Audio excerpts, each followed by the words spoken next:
Sir Jupiter, paano may papaliwanag kung sabay kayong kinakain ng sakit na hindi makita sa x-ray o laboratory? Kasi ganon ang nangyayari sa amin ng kapatid ko. Kung nilalagnat siya, nanginginig naman ako. Kapag nasusuka siya, naduduwal din ako. Parang iisa lang ang katawan namin na unti-unting pinapatay.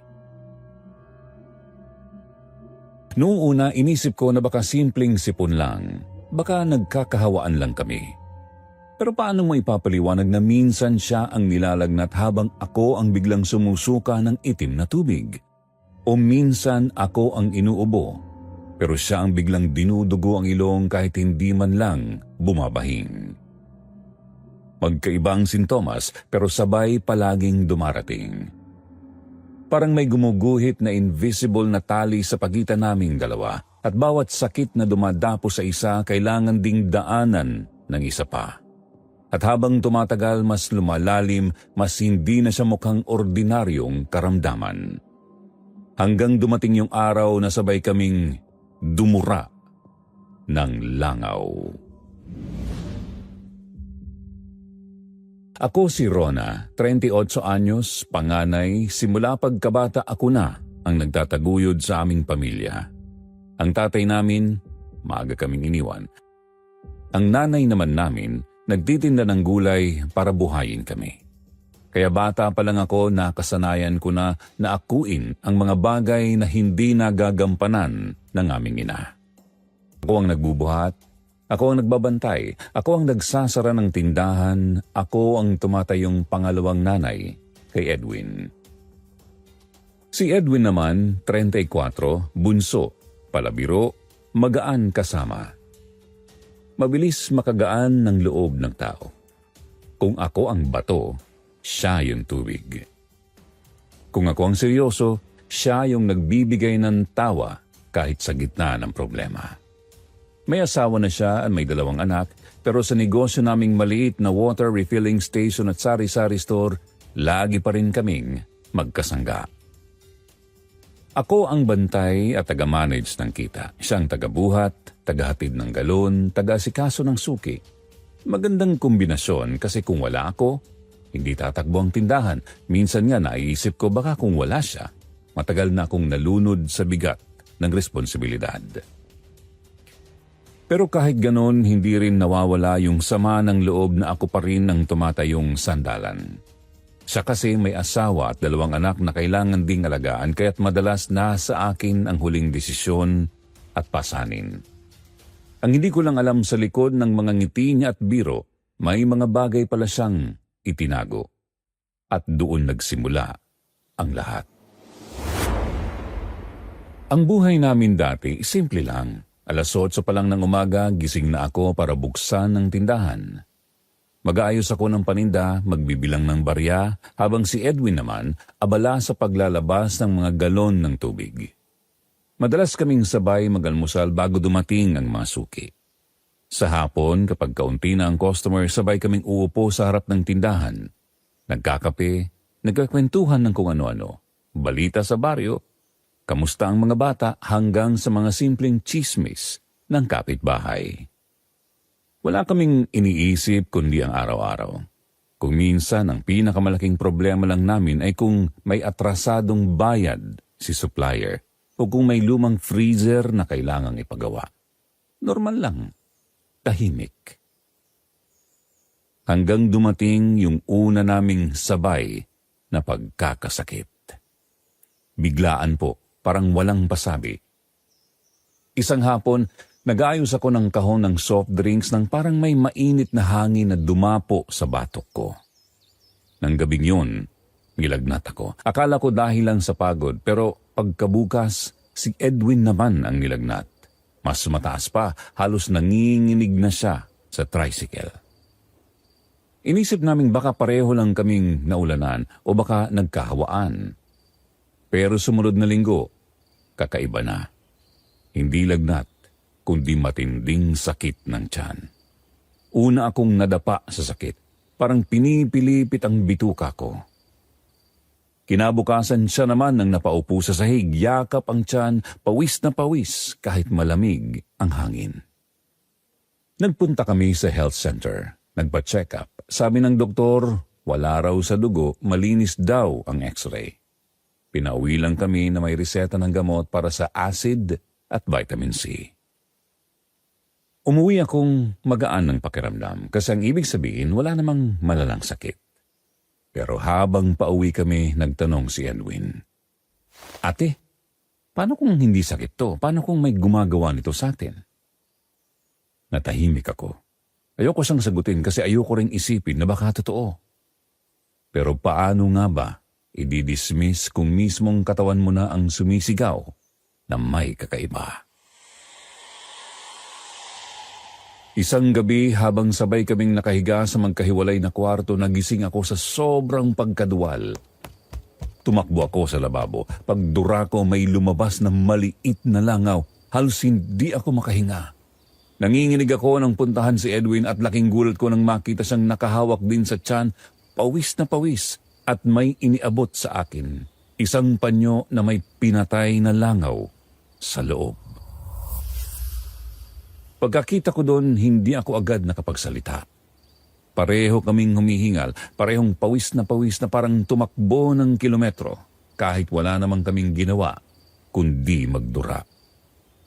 "Ate," halos pabulong niyang sabi, "anong nangyayari sa atin?" Hindi ko siya sinagot. Hindi dahil wala akong sagot, kundi dahil natatakot akong marinig mula sa sarili kong bibig na baka totoo na ang iniisip niya. Kinabukasan, pilit naming ibinalik sa normal ang lahat. Dumating ang mga suki. Nag-deliver si Edwin ng galon, ako naman balik sa tindahan. Pero kahit anong gawin namin, hindi namin matakpan yung kaba. Lalo na nang mapansin kong pareho kaming nangingitim ang kuko sa hintuturo. Maliit na bagay lang siguro kung titingnan, pero para sa amin isa na namang patunay na magkasabay kaming hinahatak ng kung ano. Dumating din sa punto na hindi na lang katawan ang naaapektuhan. Minsan sabay kaming nakakaramdam ng pagkabalisa. Sa isip ko baka nga may kinalaman sa trabaho. Baka dahil lagi kaming sabay kumakain, baka pareho kaming exposed sa tubig o sa kemikal na hindi namin alam. Sinubukan kong kumbinsihin ang sarili ko na may scientific explanation na hindi ito kakaiba. Pero mas lalo akong nabahala nang makita ko si Edwin isang hapon nakaupo sa gilid ng kama, nakatitig sa sahig. Paglapit ko nakita kong basa ng laway ang tiles at may kumikilos na mga uod na parang galing sa bibig niya. Pinilit niyang tumawa. Siguro panis lang yung kinain ko. Pero kita ko sa mga mata niya, takot siya. At doon na unti-unting pumasok sa isip ko ang posibilidad na hindi lang katawan namin ang dinadali, may kumikilos na mas malalim. Doon ako nagsimulang mag-isip kung bakit kaming dalawa at bakit sabay. Maraming pwedeng dahilan, maraming pwedeng galit sa amin, dating suki na hindi nabayaran agad, kapwa negosyante na naiinggit sa negosyo namin, o kapitbahay na may sama ng loob. Pero kung sino man, malinaw ang layunin. Hindi lang sirain ang katawan namin, kundi sirain din ang samahan naming magkapatid. At doon, Sir Jupiter, nagsimula ang tunay na bangungot. Sir Jupiter, pilit naming ibinalik sa normal ang lahat, para bang kung hindi namin papansinin baka kusang mawawala. Bumangon pa rin ako ng 8:00 para buksan ang tindahan. Nag-aayos pa rin si Edwin ng mga galon at nagdi-deliver sa mga suki. Nagkakape pa rin kami sa hapon kahit hindi na ganun karelax ang pakiramdam. Para bang lahat ng galaw namin may kasama ng kaba. Pero hindi rin nagtagal, lumala ang mga sintomas at hindi lang basta lagnat o sakit ng tiyan. Minsan sabay kaming nagising sa madaling araw, parehong pawis na pawis, parehong hirap huminga. Minsan, sabay kaming nagkaroon ng mga pasa sa braso at hita na hindi namin alam kung saan nanggaling. At ang pinakakaiba, may mga pagkakataong magkaiba ang sintomas pero sabay ang oras. Ako biglang nawala ang boses na parang pinipisil ang lalamunan ko, habang si Edwin naman ay nilalagnat ng halos 40. Nakakabingi ang tahimik na paghahabol namin ng hininga kasi alam naming sabay kaming dinadapuan ng kung anong hindi namin maipaliwanag. Napansin ko ring parang may oras ang lahat. Kadalasan 3:00 ng hapon o kaya 12:00 ng madaling araw. Parang may nakatakdang oras ng panawagan. Hindi ko alam kung totoo o guni-guni lang pero halos lagi kong nasisilip ang orasan bago kami sabay atakihin. At hindi lang katawan namin ang apektado. Nagsimulang may mga kakaibang nangyayari sa paligid ng bahay at tindahan. Isang umaga pagkagising ko may 5 patay na langaw sa ibabaw ng altar ng nanay. Wala namang bukas na bintana, wala ring pagkain sa tabi. Hindi ko pinansin. Pero kinabukasan sa loob naman ng isang sealed na galon ng tubig na binebenta namin, may nakita akong parang putik na gumagalaw. Pinabalik ko agad ang galon sa supplier pero ang sagot nila imposible raw. Ang galon daw na yon ay bagong linis at bagong seal. Minsan din may amoy panis na umaalingasaw sa loob ng tindahan. Kahit anong linis ko, kahit anong sabon ang gamitin ko, bumabalik at laging sa hapon ko ito naaamoy. Kasabay ng panginginig ng katawan ko.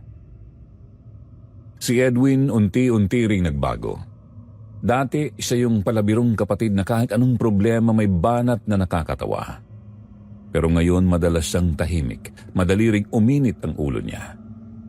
Isang beses pinagsisigawan niya ang asawa at mga anak dahil lang sa maliit na bagay. Yung gatas daw ay naiwan sa mesa. Pagkatapos niyang sumigaw, bigla siyang umupo at nagtakip ng mukha, humingi ng tawad at halos umiyak. Kita ko hindi niya rin maintindihan kung bakit bigla siyang nagagalit. Hindi lang katawan at ugali namin ang naapektuhan, pati panaginip namin sabay na rin. Pareho naming napanaginipan ang iisang bagay. Isang matandang babae, nakaupo sa bangkito sa dilim. May hawak siyang garapon na puno ng langaw at nakangiti siya. Hindi ko alam kung sino siya pero pareho naming nakita. Kinilabutan ako nang ikwento yun ni Edwin at halos pareho kami ng detalye. Doon ko na talaga naisip, hindi ito normal. Wala kaming choice kundi bumalik sa health center. Doon naman, gaya ng dati, malinis ang dugo. Maayos ang x-ray. Binibigyan lang kami ng gamot para sa tiyan, para sa lagnat, para sa vitamins. Pero sa bawat resultang lumalabas na normal, mas lalo akong natatakot kasi ibig sabihin wala silang makikitang mali. Pero kami ni Edwin, sabay-sabay na pinahihirapan. Habang lumalala ang lahat, nagsimula na ring maapektuhan ang negosyo. May kumalat na chismis na baka nakakahawa ang sakit namin, kaya yung mga suki unti-unting umiwas. Kung dati 10:00 pa lang puno na ng customer, ngayon wala na halos bumibili maliban sa ilang kapitbahay na malapit sa amin. Lalo akong nadagdagan ng bigat kasi hindi na lang katawan namin ang pinapahirapan, pati ang aming kabuhayan. Pati pamilya ni Edwin naapektuhan. Napansin kong parang nagiging mailap ang asawa niya. Ayaw nang makasama sa pagkainan. Madalas nagdadahilan para huwag muna silang matulog sa bahay. Nahihiya siguro, natatakot o baka sawa na rin sa paulit-ulit na sakit ni Edwin. Isang gabi, halos mawalan kami ng malay sa sabay na atake. Pareho kaming nanginig. Pareho kaming halos hindi makagalaw. Pagkatapos noon nagsalita ako. Kung may gumagawa nito, kailangan na nating hanapin kung sino. Hindi siya sumagot agad. Tumingin lang siya sa akin at kita ko sa mga mata niya na matagal na niyang iniisip yun. At doon dumating ang pinakamatindi. Pagsapit ng hating gabi, sabay naming narinig ang pagkatok. Una, sa pinto ng tindahan. Sunod sa pinto ng bahay. Halos sabay, parang may 2 kamay na kumakatok sa magkaibang bahagi ng bahay. Lumapit si Edwin sa tindahan, ako naman sa pintuan. Pagbukas namin, parehong wala, pero may iniwan. Sa harap ng pintuan ng bahay may garapon. at sa loob ng garapon puno ng buhay na langaw na nag-uumpugan sa salamin. Nang makita ko yon, biglang dumugo ang aking ilong. Si Edwin din sabay na dumugo. Hawak-hawak naming dalawa ang ilong namin habang ang garapon sa sahig ay nag-iingay sa pagaspas ng mga pakpak ng langaw. At doon ko na-realize, Sir Jupiter, hindi na namin matatakasan. Ganun pa man, Sir Jupiter, pilit naming ibinalik sa normal ang lahat. Kahit pa ramdam na ramdam ko ang bigat ng katawan, kahit pa halos hindi na makagalaw si Edwin, pinipilit pa rin naming bumangon araw-araw na para bang kung magpanggap kaming normal, kung ipakita namin sa kapitbahay na okay kami, baka kusa na lang itong mawala. Bukas pa rin ang negosyo tuwing alas 8 ng umaga. Ako ang nag-aayos ng kaha, nagbibilang ng barya, naglilista ng utang ng suki. Si Edwin kahit nangingitim ang ilalim ng mata at pawis na pawis kahit hindi mainit, binubuhat pa rin ng mga galon at nagde-deliver sa kliyente. May mga pagkakataon na halos matumba siya sa kalsada at dala ang 2 galon at ako ang nagmamadaling lalabas para tulungan siya. Pero sa harap ng mga kapitbahay, pilit kaming nakangiti para hindi halata. Pero halata na, Sir Jupiter. Ako mismo bigla na lang may mga pasa at sugat na hindi ko alam kung saan nanggagaling. May araw na paggising ko kulay ubi na ang hita ko na parabang may sumipa habang natutulog. May gabi na natutulog akong maayos pero paggising ko may gasgas ang braso o balikat ko. Para akong binugbog ng hindi ko nararamdaman. At ang mga sugat na yon hindi ordinaryo. Kakaiba ang itsura. Parang sinadya ang pagkakaguhit. Si Edwin naman araw-araw nang namumutla. Parang nauubusan siya ng dugo. Madalas sumasakit ang tiyan niya at minsan natutulala siya habang nakahawak sa tagiliran. Sinasabi niya na kaya pa niya na hindi dapat magsara ang tindahan pero kita ko sa mga mata niya na hirap na siya. Sa una, pinipilit pa rin naming magtulungan. Ako ang madalas magbuhat ng mas magaang galon para hindi siya masyadong mahirapan. Siya naman kahit pinipilit niyang magbiro, mabilis mainis kapag may maliit na aberya sa tindahan. Halata sa kilos namin na may tensyon. Hindi na kami katulad ng dati na sabay pang nagtatawanan habang nag-aabot ng paninda. Ngayon para na lang kaming 2 taong parehong napipilitan. Isang umaga paggising ko, naramdaman kong parang may hapdi sa braso ko. Pagtingin ko may mahaba at tuwid na gasgas. Malinaw, pulang-pula, pero wala namang matulis na bagay sa higaan ko. Hindi rin ako natumba o nasabit sa pader, para bang kusa na lang siyang lumitaw habang natutulog ako. Ang pinakakakaiba, habang tinititigan ko yung sugat parang lalo siyang namumula at halos maramdaman ko ang kirot na dahan-dahang lumalalim. Kinagabihan si Edwin naman ang nakaranas ng kakaiba. Bigla siyang nagsuka sa harap ko. Akala ko dahil lang sa kinain niya. Pero nang tingnan ko may lumabas na hibla ng buhok. Puting uban, maiksi, halatang hindi sa kanya at hindi rin sa akin. Wala namang ganoong buhok sa bahay at wala rin sa pamilya namin. Doon kami pareho natigilan. Kasi kung dati pwede pa naming sabihin simpleng lagnat, simpleng sipon, ngayon malinaw na may pumipirma. Hindi na random. Parang may nag-iiwan ng marka para iparamdam na sinasadya. Pareho kaming hindi makapagsalita. Tumitig lang kami sa isa't isa at sa katahimikan na yon ramdam ko iisa ang iniisip naming dalawa. May taong gumagawa nito. Hindi na ito guni-guni.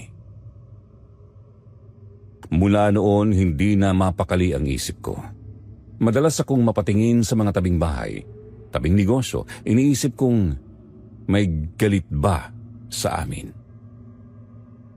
Inalala ko ang mga nakaraang sigalot, yung kapitbahay naming nagalit kasi may utang na hindi agad nabayaran. Yung tindahan sa kabilang kanto na nagsara ng mas lumakas ang kita namin.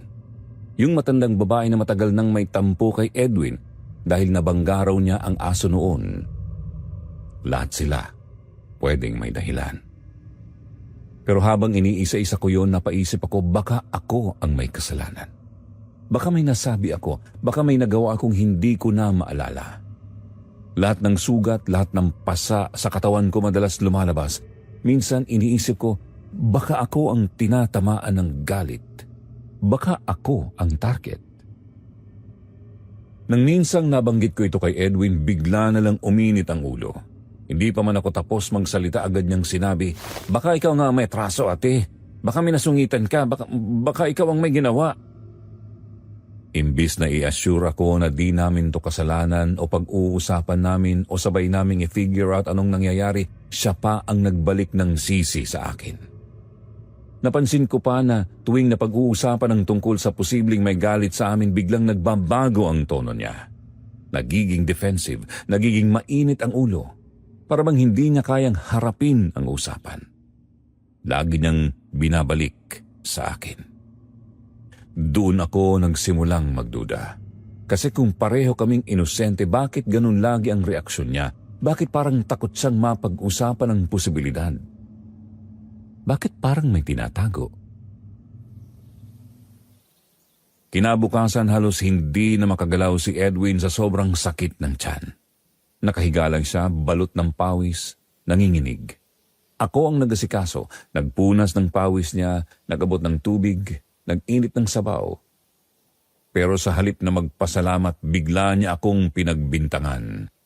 Sabi niya baka ako raw ang dahilan kung bakit kami pinaparusahan. Baka ako ang may atraso, baka daw ako ang may kasalanan, kaya pati siya nadadamay. Para akong binuhusan ng malamig na tubig. Sa kabila ng lahat ng ginagawa ko para sa kanya, ako pa ang pinagbintangan. Hindi ko na napigilan ng sarili ko at tinanong ko siya ng diretso, ikaw, may kinatago ka ba? Hindi siya agad sumagot. Tumitig lang siya sa akin tapos biglang sumabog. Galit na galit siya. Sabi niya unfair daw ako. Kesyo palaging siya na lang ang mali, siya na lang ang pinagdududahan. Kesyo kahit siya ang nagpapakamatay sa trabaho, siya pa raw ang mali. Nanahimik na lang ako.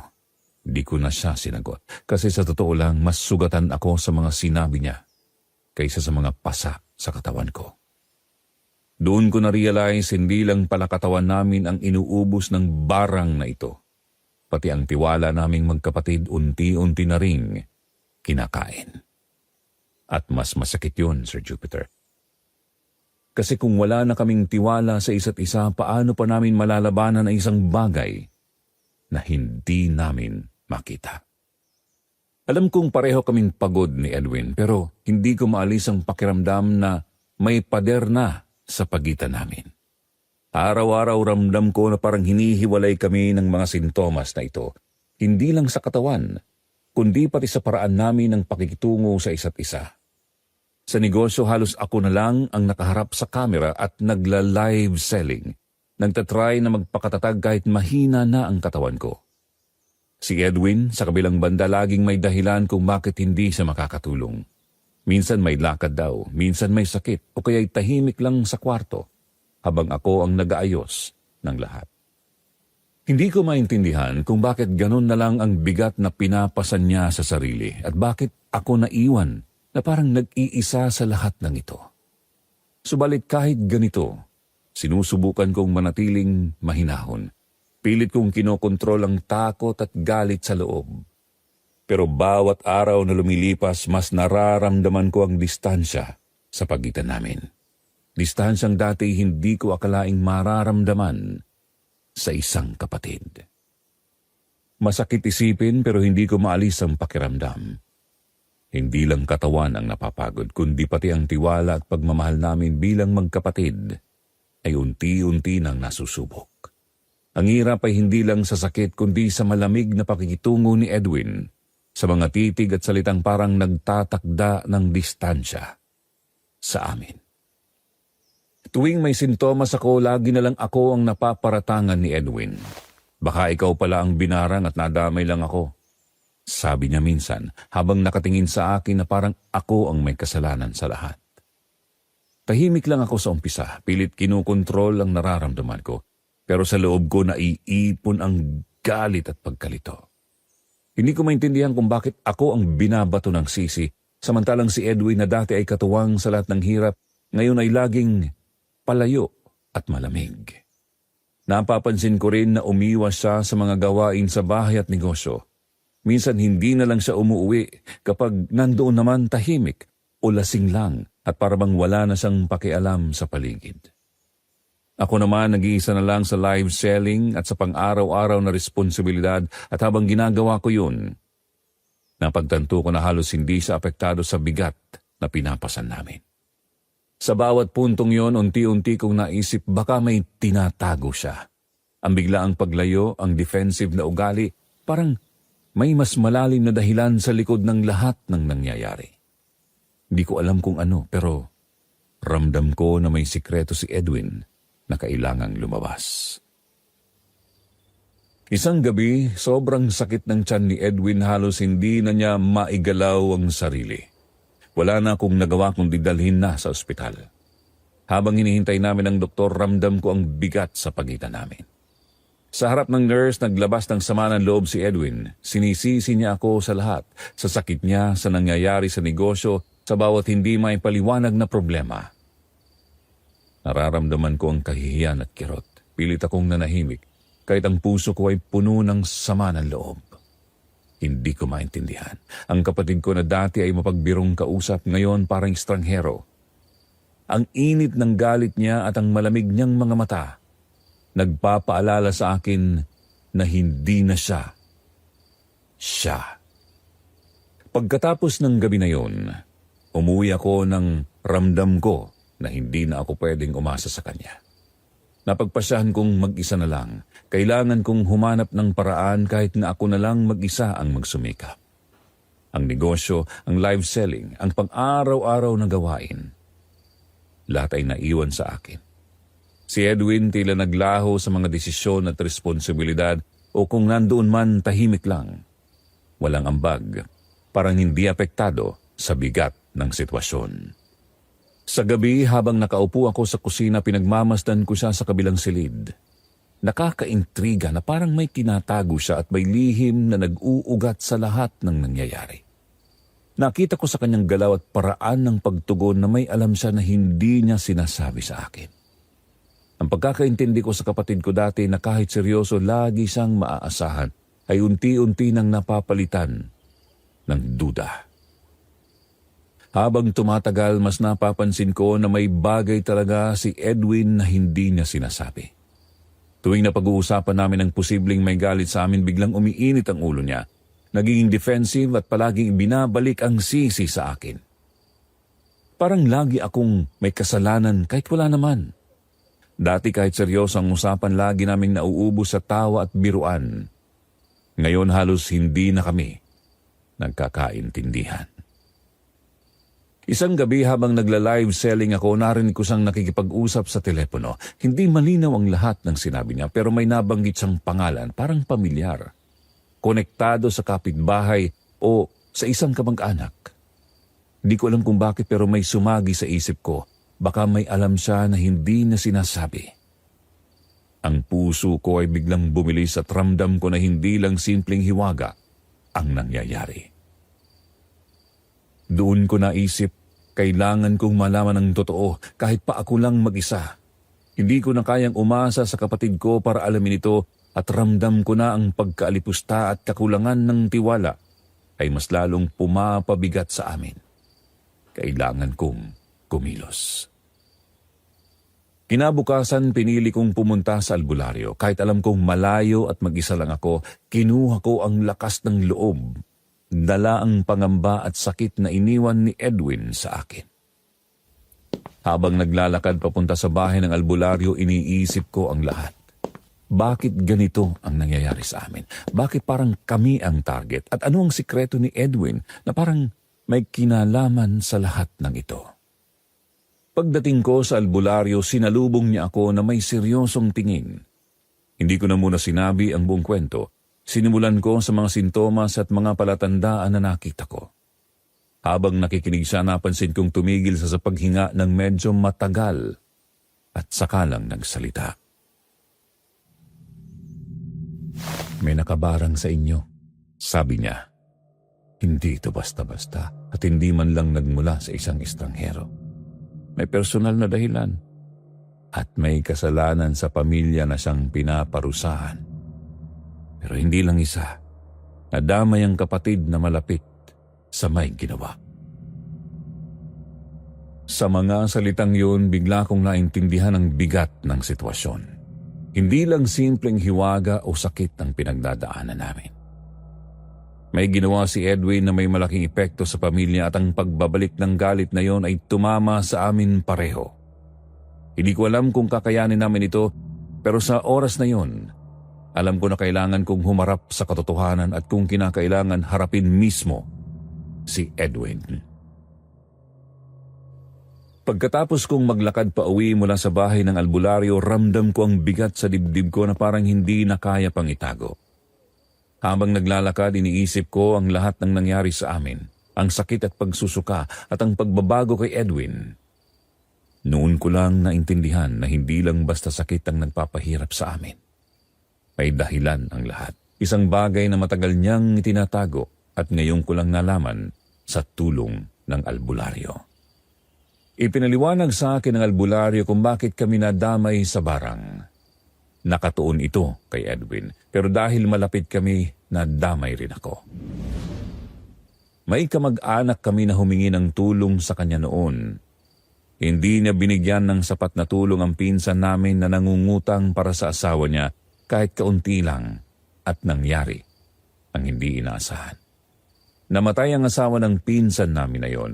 Ang galit niya sa amin ang ginamit sa barang at sa pamamagitan nito, nadama namin ang sakit, ang pagkawasak at ang hirap na nakakaapekto sa bawat isa. Para bang sinadya na mapalayo kami ni Edwin at mabaliw ang tiwala namin sa isa't isa. Habang pinapakinggan ko ang paliwanag ng albularyo, dumadaloy sa utak ko ang lahat ng mga nangyari sa bahay. Ang malamig na pag-uusap namin ni Edwin, ang pag-iwas niya sa negosyo at ang mga pagkakataon na halos hindi niya ako pinapansin. Hindi ko alam kung matutuwa ako o magagalit. Parang lahat ng sakit at galit na naramdaman ko ay may dahilan. At yun ang parehong dahilan kung bakit hindi ako makalapit sa kanya. Hindi niya kayang ipakita ang totoo sa akin. Habang sinusulat ko ito, Sir Jupiter, naiisip ko na hindi lang katawan namin ang tinitira ng barang. Sinisira rin ito ang pagkakapatiran, ang tiwala at ang bawat ugnayan na minahal namin. At yun ang rason kung bakit sa gabing yun ramdam ko na kailangang humarap sa katotohanan.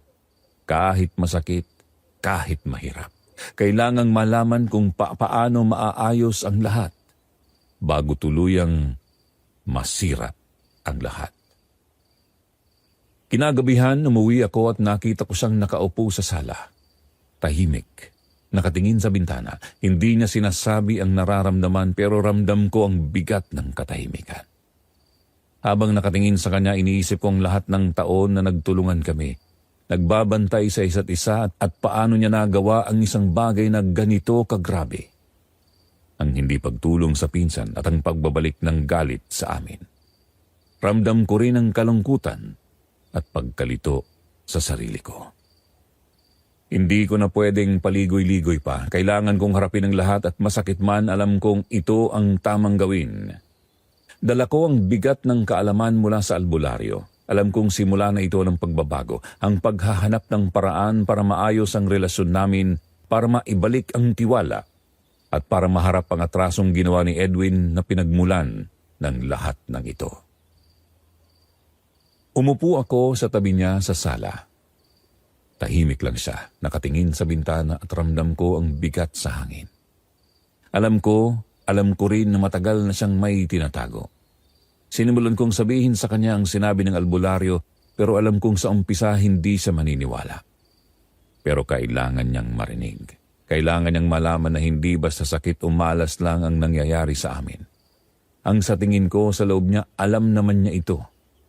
Ramdam ko bilang ate niya. Ipinaliwanag ko sa kanya ang detalye. Ang pinsan na humingi ng tulong noon kung paano hindi niya tinulungan ng sapat kahit kaunti lang at ang nangyari pagkatapos. Namatay ang asawa ng pinsan na yon at ayon sa albularyo, yun ang dahilan kung bakit nadamay kami sa barang. Nakatuon ang galit sa kanya pero dahil malapit kami sa isa't isa, nadama ko rin ang sakit. Tahimik lang siya habang pinapakinggan ako. Ramdam ko ang tensyon sa pagitan namin. Parang bawat salita ko ay kumakapit sa katahimikan sa loob ng bahay. Hindi niya sinabi ang nararamdaman, pero alam kong naiintindihan niya. Unti-unti nabuo sa utak ko ang lahat ng clue sa nakalipas na linggo. Ang kanyang pag-iwas sa negosyo, ang mga gabing tahimik o lasing lang siya, ang malamig niyang tono kahit simpleng tanong lang ang binigay ko. Hindi ito coincidence. Hindi ko siya pinilit magsalita. Alam kong kailangan niyang harapin ang sarili niya at kailangan kong harapin ang katotohanan. Habang nakaupo kami roon, naalala ko ang lahat ng sugat sa katawan ko. Ang buhok na nasuka niya at ang lahat ng palatandaan na sinubukan kong baliwalain. Ngayon naiintindihan ko. May dahilan ang lahat. Hindi lang simpleng malas o sakit. Habang nagkikwento ako, nakikita ko ang pagbabago sa kanya, ang tensyon, ang galit na unti-unting bumabalik, pero may halo rin na pangunawa. Ramdam ko rin ang sarili kong takot at lungkot. Hindi biro ang nalaman ko. Ito ang kauna-unahang pagkakataon na na-realize kong hindi lang kami basta biktima ng kalikasan o pagkakataon. May intensyon, may kasaysayan, at may pinagmulan ang lahat ng nangyayari. Hindi ko alam kung paano siya haharapin pagkatapos nito, pero alam ko ang isang bagay. Kailangan naming magkausap, harapin ang katotohanan at simulan ang paraan para maayos ang relasyon namin. Kahit masakit, kahit mahirap, kailangan ko itong gawin para sa amin. Dala ko ang bigat ng kaalaman mula sa albularyo, alam kong simula na ito ng pagbabago. Ang paghahanap ng paraan para maibalik ang tiwala at pagkakapatiran namin at para maharap ang atrasong ginawa niya na naging dahilan ng lahat. Nakaupo pa rin kami sa sala. Tahimik siya, nakatingin sa bintana at halos hindi gumagalaw. Ramdam ko agad ang bigat ng katahimikan. Pero alam ko rin na matagal na siyang may tinatago. Kinumpirma ko sa sarili ko, hindi ko pwedeng paligoy-ligoy pa, kailangan niyang marinig ang lahat. Edwin, wag mo nang itanggi. Alam ko na. Sabi ko sa mahinang tinig pero may determinasyon. Hindi na tiningnan ang mga mata ko. Bahagyang umiling siya at huminga ng mabigat na parang pinipilit pigilan ang sarili na sumabog sa galit o pagtatanggol. Ibinaliwanag ko sa kanya ang sinabi ng albularyo. Kung paanong siya ang sentro ng galit, paano nadamay ako bilang kapatid at kung paano ang kamag-anak na humingi ng tulong noon na hindi niya tinulungan ay namatayan ng asawa. Ang galit na iyon ay ginamit sa barang at nakatuon sa aming dalawa kaya nadama namin ang sakit at hirap. Tahimik lang siya pero ramdam ko ang bigat ng bawat hininga niya. Napansin ko ang bawat senyales, ang paggiling ng ulo, ang bahagyang pag-ikot ng mga daliri sa braso, ang pilit niyang pagpigil sa galit na kumukulo sa loob. Hindi niya kailangan magsalita para malaman ko na alam niya ang totoo. Ang bawat gabi na tahimik sa bahay, ang pag-iwas sa negosyo, ang biglang pagbabago sa mga simpleng gawain. Lahat ay nagpapatunay na hindi lang kwento ang sinasabi ko. Bahagyang inalok ko ang kamay ko sa balikat niya. Ramdam ko ang init ng katawan niya pero mas ramdam ko ang bigat ng pinipigilang damdamin. Ang galit, pagkakasala at kaba. Huminga siya ng malalim at sa katahimikan na yon malinaw sa akin. Alam niya. Ramdam niya at alam kong hindi madali para sa kanya na aminin o ipakita ang lahat. Hindi niya kailangang magsalita. Ang mga kilos niya ay sagot na rin. Sa bawat minuto na lumilipas, naramdaman ko ang tensyon, ang sakit at ang paghihirap na dala ng nakaraang taon. Ang aming mga mata, bagaman hindi nagkakatagpo sa simula, unti-unting nagkakaroon ng koneksyon. Isang malalim na pagkakaunawaan na may mabigat na dahilan. Habang nakaupo kami sa katahimikan ng sala, napagtanto ko na kailangan naming harapin ang nakaraan at ang ginawa niya. Hindi sapat ang simpleng pag-intindi. Kailangan naming ayusin ang relasyon namin, ibalik ang tiwala at unti-unting tanggalin ang galit na nakatali sa aming mga katawan. Ramdam ko na kahit mahirap, kahit masakit, ito na ang simula ng pagbabago. At sa huling sandali ng gabing yon, habang nakatingin siya sa bintana at ako ay nakaupo sa tabi niya, alam ko, hindi kami nag-iisa sa sakit na ito. At sa kaalaman na yon, may maliit na liwanag na kahit matagal naming nadama ang distansya, may pagkakataon pa rin bumalik ang pagtitiwala. Dahan-dahan, kasama ang pagpapatawad at pag-unawa. Sir Jupiter, pagkatapos ng gabing kinausap ko si Edwin, akala ko kahit papaano ay gagaan ang loob ko. Pero mas lalo lang bumigat ang lahat. Parang imbis na gumaan, tuluyan kaming binalot ng sumpa. Halos gabi-gabi nilalagnat ako. Hindi na ordinaryong lagnat. Sobrang taas na kahit anong paracetamol bumabalik pa rin. May mga oras na parang naninigas ang mga daliri ko o kaya'y bigla na lang namamaga ang paa na parang tinutusok ng karayom.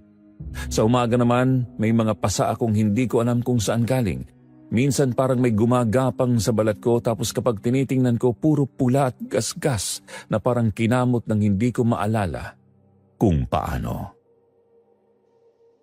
Si Edwin, akala ko dati matibay siya, pero nakita ko ring unti-unti siyang nadadali. Nahihirapan na siyang huminga minsan. Inuubo na parang may bara sa dibdib at minsan nagsusuka kahit wala namang laman ang tiyan. Ang mas nakakatakot, parang wala na siyang ganang magtrabaho o kahit kumilos, laging pagod, laging nakahiga. At hindi lang katawan namin ang bumigay, pati negosyo. Unti-unting nauubos ang customer. Biglang may mga issue and complaints. Parang lahat ng malas pinatong sa amin. Ang dating maliit na kita, halos wala nang natira. Doon ko naramdaman ang tunay na desperasyon. Ang tanong ko sa sarili, bakit kami? Wala naman kaming ginawang masama. Kung totoo ngang may atraso si Edwin, ganun ba kalaki para parusahan kami ng ganito? Hindi ko na alam kung kakayanin pa namin. Isang gabi habang pareho kaming nakahiga sa sala ng kapatid ko dahil sa hindi ko na rin kayang umakyat sa kwarto, naramdaman kong kailangan ko na talagang kausapin si Edwin ng diretsahan. Ramdam ko rin na siya mismo, kahit hindi nagsasalita ay punong-puno ng iniisip.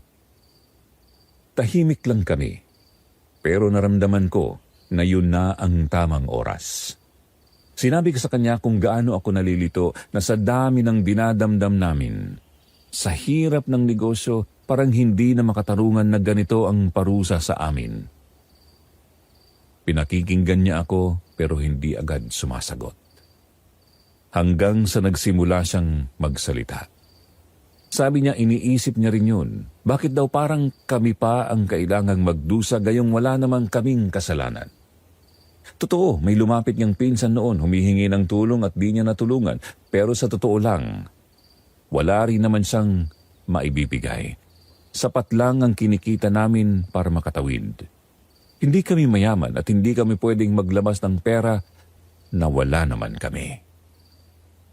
Ramdam ko ang bigat ng tono niya. Para bang gusto niyang ipagtanggol ang sarili niya. Ipaliwanag na hindi niya ginusto na hindi makapagtulong.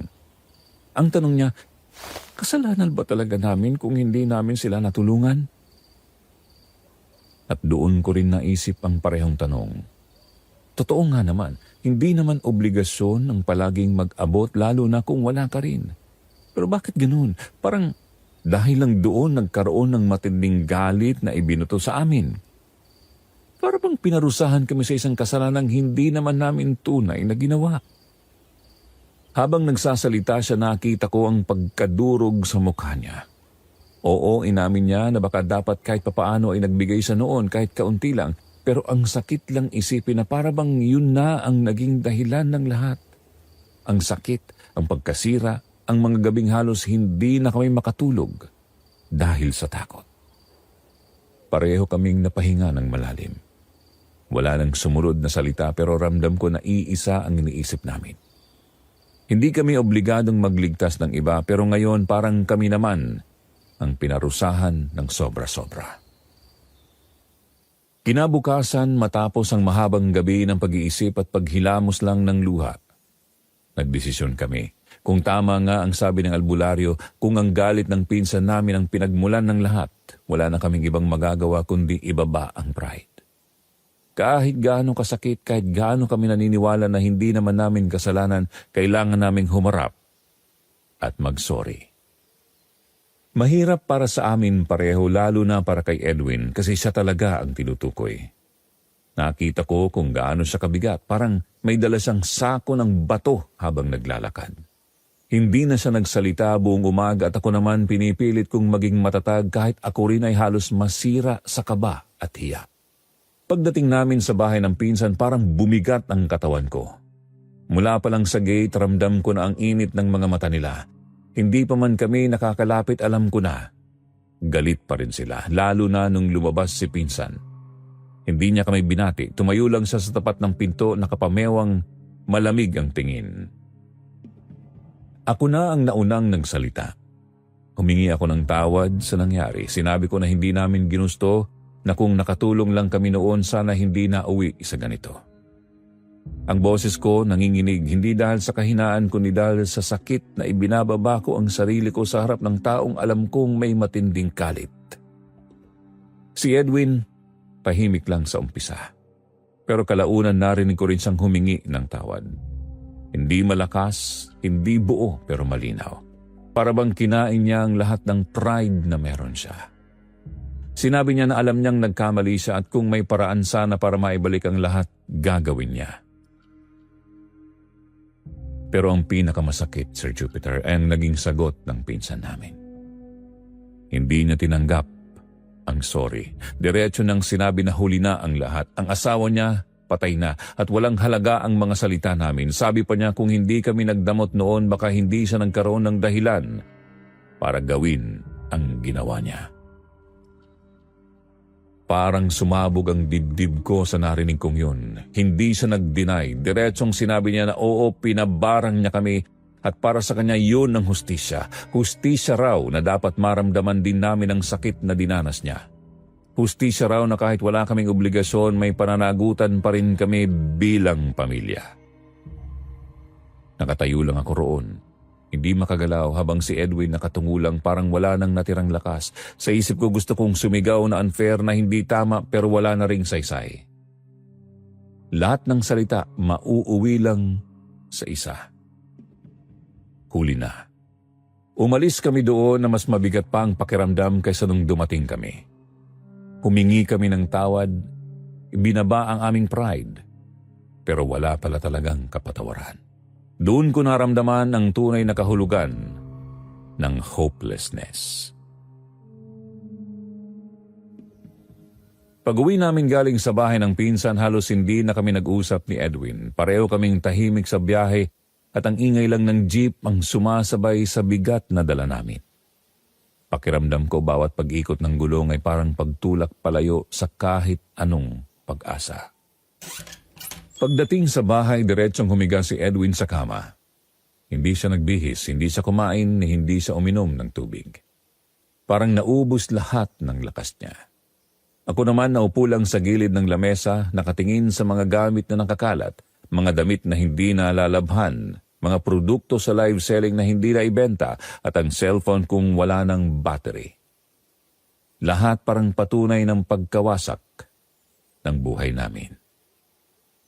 Habang nakaupo ako, naramdaman ko na unti-unting sumasakit ang sikmura ko at hindi lang ito basta sakit ng katawan kundi parang kumikirot ang loob ko dahil sa sinabi ng pinsan namin. Hindi ko matanggap na kahit anong gawin namin, kahit magpakumbaba, humingi ng tawad, ibaba ang pride. Wala na palang saysay. Sa kanya, sapat na dahilan ng pagkamatay ng asawa niya para ituring kaming kaaway. Sir Jupiter, doon ko rin naisip, bakit ganun? Hindi naman kami mayaman, hindi rin kami madamot. Totoo, hindi nakatulong si Edwin noon, pero hindi rin naman siya ng abuso. Sakto lang kami sa buhay at hirap din. Kaya bakit parang kami ang pinili nilang parusahan? Para bang kinuha lahat ng galit nila at sa amin ibinuhos? Mula ng araw na yon, ramdam ko ang bilis ng paglala ng katawan namin. Si Edwin mas madalas nang hindi makabangon, madalas na rin siyang nilalagnat at halos wala nang ganang kumain. Ako naman bawat hinga ko, may bigat, parang may nakadagan sa dibdib ko. Kahit magpahinga ako, parang walang epekto at lalo akong bumibigat. Lalo akong nanghihina. Sa gitna ng lahat ng iyon, unti-unti ring lumalayo ang loob namin sa isa't isa. Hindi na kami nagkikwentuhan. Hindi na kami nagtutulungan. Kung may sinasabi man ako kay Edwin, tangulang o iling ang sagot niya. At kapag siya naman, tahimik lang ako, hindi dahil wala kaming gustong sabihin, kundi dahil pareho kaming pagod na. Wala nang natirang lakas para magpaliwanag o magalit. Gabi-gabi nahihiga ako pero hindi makatulog. Iniisip ko lagi kung may paraan pa para mabawi ang lahat. Pero sa bawat alaala ng mga salitang binitiwan ng pinsan namin, bumabalik ang bigat. Wala na, para bang tinatakan na ang kapalaran namin na kahit anong gawin namin, hindi kami makakawala sa sumpa. Naalala ko pa isang gabi habang nakahiga ako, narinig ko si Edwin na umuubo ng sunod-sunod. Gusto ko sanang tumulong pero hindi ko na magawa. Pakiramdam ko pati puso ko tinanggalan na ng lakas. Tumagilid na lang ako, pinikit ang mata at hinayaan siyang magdusa mag-isa.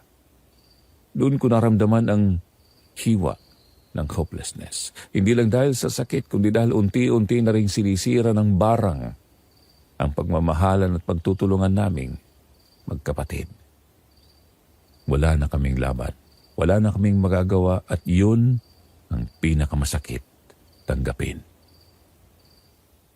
Kinabukasan, nagising ako sa mahina at paulit-ulit na tunog ng tubig mula sa lababo.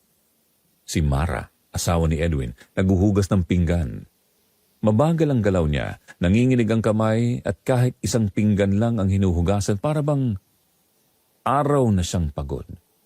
Tahimik lang siya, halos hindi humihinga, para bang ayaw makagising ng kahit sino.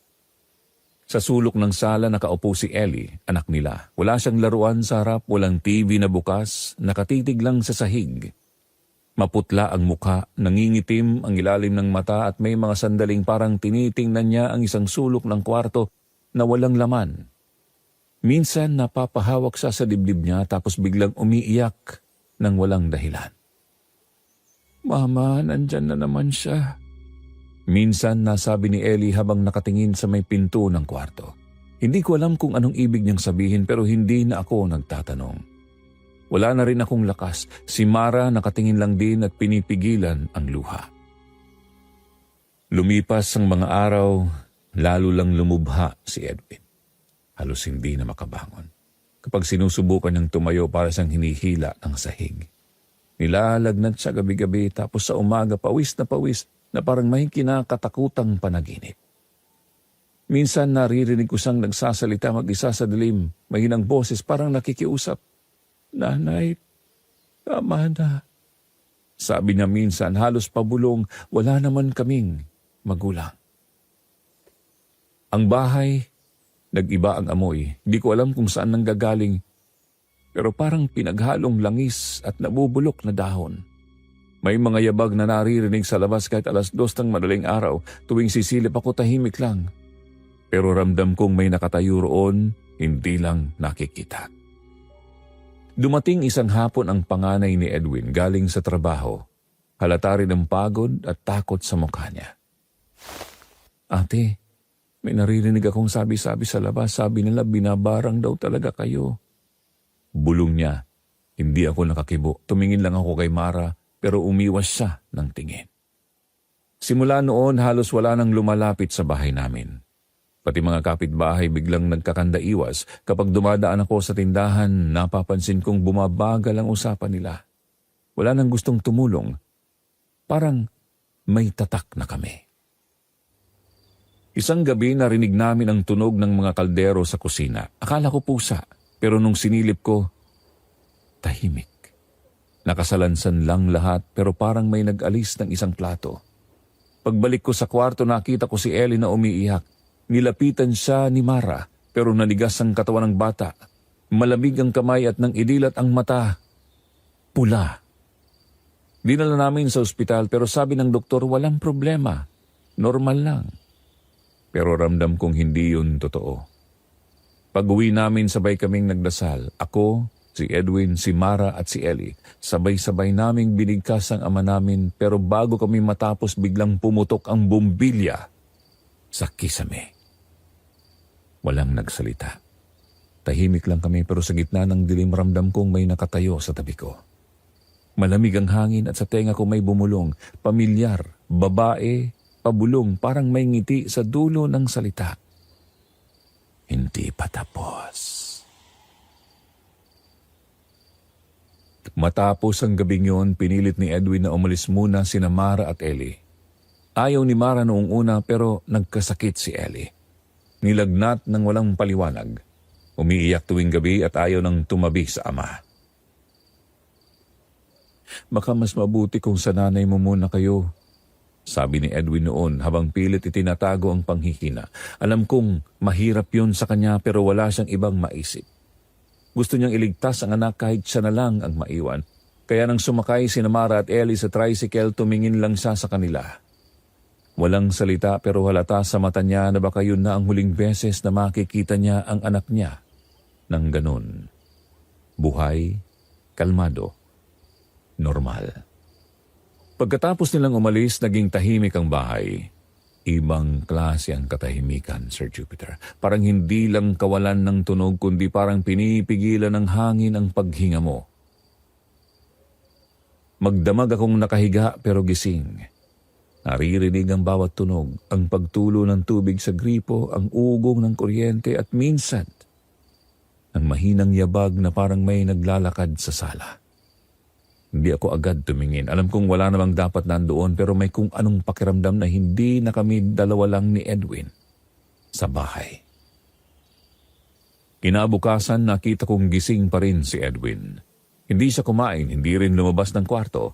Nakaupo lang sa gilid ng kama. Nakayuko at parang may pinapakinggan. Sa umpisa akala ko nagdadasal pero habang papalapit ako narinig ko ang boses niya mahina, parang may sinasagot. Oo, nandito siya. Sabi niya minsan halos pabulong at hindi ko alam kung kanino siya nagsasalita. Sa gabi nagising ako sa tunog ng duyan. Wala naman kaming bata sa bahay pero marahan iyong gumagalaw sa sala, sabay ang langit-ngit ng lubid. Hindi ko alam kung anong nagtulak sa akin pero lumabas ako ng kwarto at doon ko nakita ang duyan na umaalog kahit walang hangin. May mga patak sa sahig na parang langis, amoy lupa, amoy nabubulok. Tumigil ako sa tapat nito at hindi ako makasigaw, hindi ako makagalaw. Tinawag ko si Edwin pero wala siyang tugon. Pagpasok ko sa kwarto nakaupo siya sa sahig nakatitig sa kisame. Walang ilaw pero maliwanag ang mata niya, parang may nakikita siyang hindi ko nakikita. Mama, bulong niya. Mahinahon, parang bata, wala namang kaming magulang. Lumapit ako para hawakan siya pero biglang pumutok ang ilaw sa kisame. Isang malakas na tunog sabay itinulak ako ng malamig na hangin na parang hangin sa sementeryo. Nang magbalik ang liwanag nakita kong nakaupo siya sa sala, hawak ang duyan, nakangiti pero may dugo sa kamay niya. Ang sahig basa ng itim na likido, sa gilid ng paningin ko may nakatayong babae. Mahaba ang buhok, nakayuko, nakatingin sa amin at hindi ko na nakita ang mukha pero alam kong siya yun. Tumakbo ako palabas pero bago ko marating ang pinto may boses na tumawag mula sa loob. Malamig, pamilyar at mahinahon. Huwag mo silang iwan. Paglingon ko sarado na ang pinto at sa likod ng kahoy maririnig mo lang ang mahinang pag-ugoy ng duyan. Mabagal, paulit-ulit. Parang hindi na matatapos. Sir Jupiter, kinabukasan matapos ang gabing yon nanatiling tahimik ang bahay. Si Edwin nakaupo pa rin sa sala, walang imik, walang galaw, parang nagising pero hindi ganap. Magdamag akong nagbantay sa kanya. Hindi ko rin alam kung may tulog pa ba ako. Bawat hinga niya mabagal, bawat galaw niya parang laging may kabig. Ilang araw kaming ganoon. Walang ganang kumain, walang ganang magsalita. Si Mara at si Ellie pinauwi muna ni Edwin sa bahay ng biyenan. Hindi raw niya gustong madamay pa sila at ayaw naman ni Mara noong una pero wala na siyang nagawa. Gusto ni Edwin na may kasama ako at gusto rin niyang matapos kung anuman ang sinimulan dito. Pagkaalis nila, lalong naging mabigat ang paligid. Tahimik pero hindi payapa. May mga gabing bigla kong naaamoy ulit yung langis. May mga umuugong sa dingding. Parang kuliglig pero may tono ng iyak. Si Edwin gising lagi sa gabi. Hindi ko alam kung nagdadasal siya o kinakausap ang hangin. Minsan napapansin kong nakatitig siya sa duyan sa sala, yung dating pinaglalaruan ni Ellie. Mahina lang ang galaw pero hindi ko alam kung ako ba ang gumagalaw o may iba. Pagdating ng 3 gabi, sumama ang pakiramdam ni Edwin. Nilagnat siya at halos hindi na tumutugon. Dinala ko siya sa ospital kinaumagahan at sabi ng doktor pagod lang daw, sobrang stress. Pero habang tinitingnan ko ang mukha niya, alam kong hindi lang pagod yun. Parang may tinanggal sa kanya. Isang bigat na matagal niyang pinasan. Pag-uwi namin, kakaibang katahimikan ang bumungad. Ang amoy ng langis ay nawala. Ang duyan ay hindi na gumagalaw. Si Edwin huminga ng malalim bago pumikit. At mula noon, hindi na siya nagising muli. Wala nang sigaw, wala nang ubo, wala nang bulong. Tahimik na lang.